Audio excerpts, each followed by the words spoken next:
Business leaders are pushing for is to implement transitional arrangements, meaning the UK could retain its single market membership on a time-limited basis, giving it more time to secure a better deal.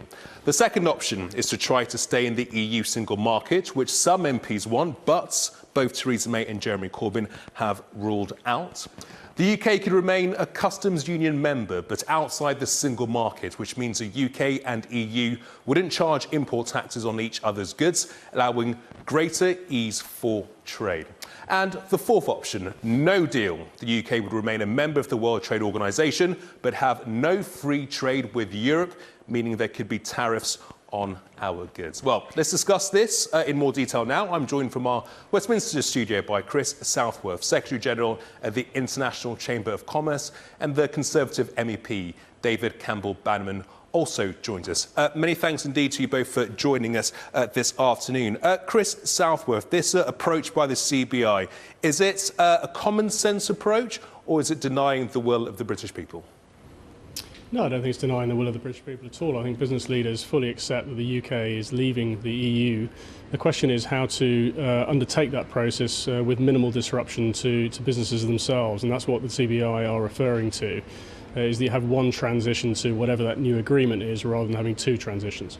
David Campbell Bannerman, we want minimal disruption to businesses in order to benefit the United Kingdom, in order to benefit the economy, so a transitional approach is the way forwards. I think it's rather pathetic, to be honest. Look, we have no quotas, no tariffs with the EU, and all our laws are convergent. I mean, what are we going to spend 2 years doing? We're going to be talking about the city protecting financial services. Canada was only 3 years, actually, negotiation. I worked on that myself with the EU. We can do a super Canada deal very effectively. You don't need transitional arrangements. Chris Southworth, super Canada deal? Well, the Canada deal is certainly a possibility. I mean, I think the UK have said themselves that Canada is a benchmark, but it's not necessarily an off-the-shelf solution. But a free trade agreement with the EU is an option for sure. The question is, how do you get to that point? An average free trade deal takes 7 years to undertake. We've got 18 months effectively to agree that deal. And I think what people are saying is that yes, you can undertake or agree a framework deal within 18 months. You can probably agree a lot of the low-hanging fruit, the easy stuff, but there are a lot more complicated issues like finance, agriculture, tariffs, customs that may well take a little bit longer. So it's just a sensible solution to say for that bit that takes longer, you then have transitional arrangements until the final deal is actually agreed, and then you move straight into that new deal arrangement. David Campbell Bannerman. I think this is all too negative. I mean, Australia under Tony Abbott, they did 3 free trade agreements in 1 year, and he said, do what you can in 1 year and get on with it. And they delivered on that. That's 1 year, not 2. We have 2 years, and we don't have 16,500 goods tariffs to get rid of, as a lot of the WTO and the Canadians had to get rid of. So it's much more straightforward. I accept services we have to concentrate on, but let's get on and do it rather than talking about it and trying to undo the referendum as the CBI did. They've got everything wrong, including joining the euro, the ERM, and they're getting this wrong too. Chris, if there was a transitional approach in order to avoid what's been described as a cliff edge, would we expect the United Kingdom to adhere to European rules on the freedom of movement of peoples, the European Court of Justice, for example? Well, I think ultimately the important bit is to get the right deal for everybody at whenever that is, and I think, and then get from here to that point in the best way possible. I mean, but this is serious stuff, and it's not just about what the UK want politically. It's about the impact that has on businesses, not just in Europe, but all over the world. And there are some very technical, practical issues.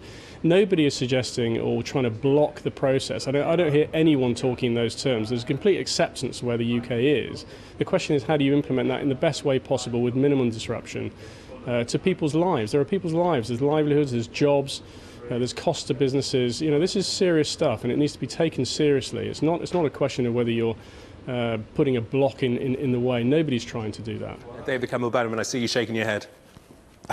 Well, what the CBI are advocating is a sort of open-ended being stuck in the EU customs union and the single market. I mean, they're trying. It's very undemocratic. It's a disgrace. We want a proper deal. We may have an implementation phase. You know, when you say, right, we've done the deal, but it will take place like the Chris customs has union suggested will that start Brexit is going to in a year. happen. Is not denying the will of the British people. He's just saying that it might make sense in order to benefit the UK economy as a whole, in order for more sensible approach was taken to it all.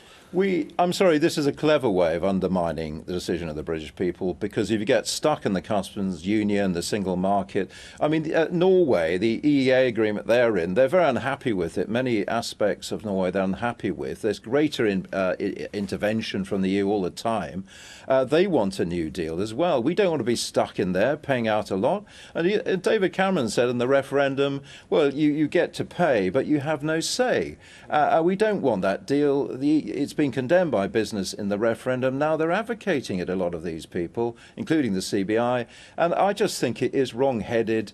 And we need to get on with a good deal, a super Canada deal, as soon as possible. Chris, very interesting from the Prime Minister talking to our political editor, Faiza Islam. Her tone has changed from the Conservative manifesto. Then she was talking about the United Kingdom leaving the customs union, leaving the single market. And now she's talking about frictionless trade deals. Is that something that you welcome, presumably? Yeah, the more frictionless the trade deal is, the easier it is for businesses to trade, and the more jobs they can create, and the more prosperity they can generate. I mean, that's ultimately that's the dream, if you like, the aspiration for businesses all over the world. So we certainly welcome that. But I don't understand a lot of what David's talking about, to be honest. You're just jumping to all sorts of conclusions about what that final deal option is. I don't think anyone is saying what the deal is at the end. The question is how to do it in the best possible way for businesses and taking responsibility. There's a world of difference between the UK and Norway. It's a much more complicated economy. It has a much more integrated approach globally. So there are businesses all over the world who rely on finance that comes out of the city to fund their goods all over the emerging markets, all over the continent. So it's incredibly important that we take that responsibility, or the UK takes that responsibility, and gets it right. The Brexit is actually in a context, it's interesting we're having this conversation on the G20 summit day. Trade barriers are on the increase. It's incredibly important. We need business leaders and government leaders to address that issue. There is only one G20 country that's actually come into the ICC's open market index score in the top 20 today. And that's Canada, and nobody else has. The UK is actually ranked number 28, so we're pretty average when it comes to free trade and open trade. We've got to get to grips with that issue, and Brexit is a risk to that. I think what people are saying here is let's try and reduce the risk, let's be sensible, and let's do it in the right way for the right outcome, so that everybody wins. It's not a sort of one win-lose, it's a win-win for everybody. David Campbell, Bannerman, as Chris was saying, trade tariffs are on the up. It'd be interesting to get your thoughts on the trade deal that has taken place between the European Union and Japan. Is that something that heartens you, that you would welcome, or is that something that concerns you as Britain goes into negotiations with its European counterparts? No, I'm in favour of free trade. I'm on the Trade Committee of the European Parliament, and I welcome that, though it's only really a political agreement. It doesn't go very far. We've been waiting years for this. I've been 8 years on the committee, been waiting about that long to hear of this deal. You know, there's no move on China or India or even the United States from the EU now. Britain could power ahead on those, and I'm amazed the CBI is opposing Britain doing its own trade deals. I mean, what are they there for heaven's sake? Now, Canada has 99% access to the EU single market with no freedom of movement and no access fees. For heaven's sake, we can do better than that. They're the 12th largest trading partner with the EU. We are the top one. Chris Southworth, David Campbell Bannerman, many thanks indeed for joining us this afternoon. A debate that will rumble on for some time to come, I'm sure. Just some breaking news coming to us here at Sky Centre.